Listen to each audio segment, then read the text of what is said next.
আলহামদুলিল্লাহ আলহামদুলিল্লাহ।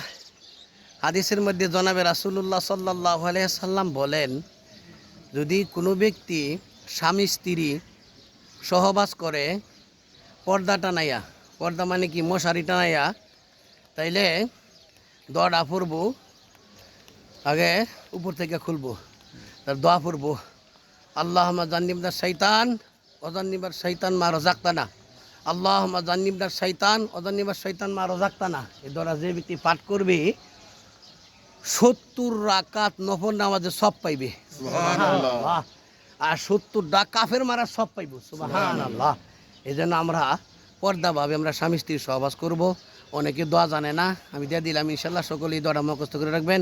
আল্লাহ পাক রব্বুল আলামিন আমাদের সকলকে হায়াতে তৈয়বা দান করুক, আমল করতে দান করুক, আমিন। আসসালামু আলাইকুম ওয়া রাহমাতুল্লাহি ওয়া বারাকাতুহু। ওয়ালাইকুম আসসালাম ওয়া রাহমাতুল্লাহি ওয়া বারাকাতুহু।